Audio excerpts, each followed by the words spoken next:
Hello from Southern Ontario. It's February 19th. So as per the title, how does the farmers' protests in India affect Canadian politics? Well, it does, but we got to start in India first. Their current protest is a repeat of the protests that they had in 2021. And it's in-house, so to speak, like it's in country. The northern part of India is agrarian, largely the south industrial. But unlike the European farmers' protests, well, of course, the European Union Parliament isn't involved, and neither is the WEF. Reader's Digest version, the overreaching Moby government is managing how the food goes from the farmers to the masses. They're taking the profits, and this is what upsets the farmers. Condensed version, I know. They refer to the mainstream media as the press in India. And there's no public support for the farmers in the north because the press is a propaganda department of the Moby government. And they portray the farmers as being separatists in that, I can't really say the word, the K separatist movement. That's why Jagmeet Singh can't go to India. I think you know what I mean by that, and I just want to leave it there. In India, the police do what the government wants, because if a policeman doesn't, he gets shipped somewhere. Well, he's sent to the hinterlands to languish in perpetuity. So the police do what the government wants. Yeah, some of the farmers probably perceive it as a land grab. But again, it's not like the WEF. There's no, carbon, nitrogen, farming, cow farts, none of that business. Again, it's all in-house, it's all in the country, and it's largely economically motivated. So anyways, now we finally get to Canada. We've had, well, our biggest source of migrants are from India. And it seems that recently the largest part of the Indian immigrants are from the north with this farming business. Difficult to substantiate that through Stats Canada or anything. This is what I'm getting talking to the migrants themselves. So, what does the migrant think when he gets here? Now, very interestingly, they will not say Jagmeet Singh's name. They will not say it. They will not even give him the honorific of the leader of that party. When it must come up in talking, they go, that guy from that ND party. That's as close as they'll get to mentioning him. And then they ask about Pierre Paquette.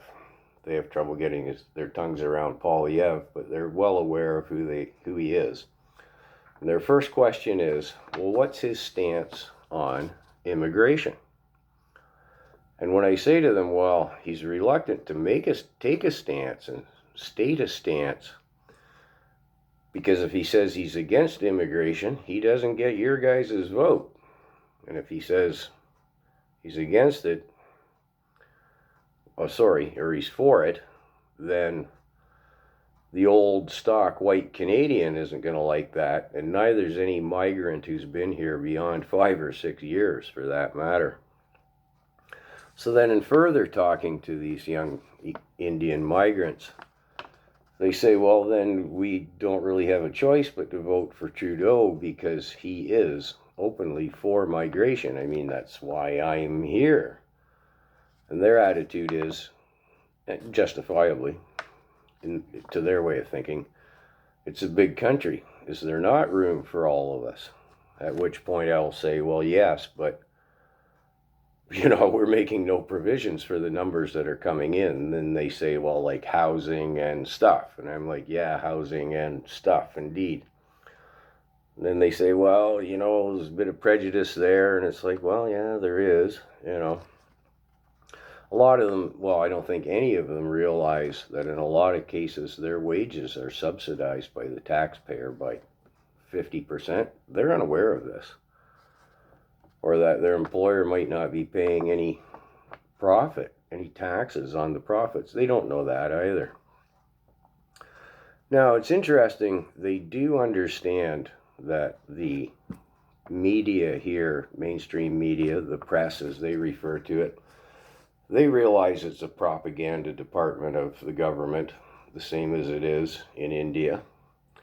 They understand to some degree the implications of the supply and confidence agreement with that fellow whose name they just won't speak. And it doesn't matter if they're Sikh or Hindu, they will not speak that Jimmy Jaggy's name. Interestingly, if they've been here a short time, by that I mean less than 2 years, if I ask them if they believe in climate change, they go, no. We're farmers. The climate, it changes. If they've been here around 4 years or so, they believe in climate change. They've been indoctrinated. It's just true. I haven't talked to one yet who even knows who the WEF is, the World Economic Forum. If you ask them anything about that, they just draw a complete blank. They don't know anything about it. And they're not following the European farmers' revolt at all. So, I know I rambled and babbled my way through a bunch of stuff there, but this is how it affects our Canadian politics. When they get their permanent resident status and can vote, they do and will continue to vote for Trudeau. So, if you think he's not been importing votes, well, I think he has. And then there's our second biggest group of migrants are from China. And we have the Chinese electoral interference and the Chinese police stations. But that's another subject matter, isn't it? Well, I hope I clarified some things. Did my best anyways.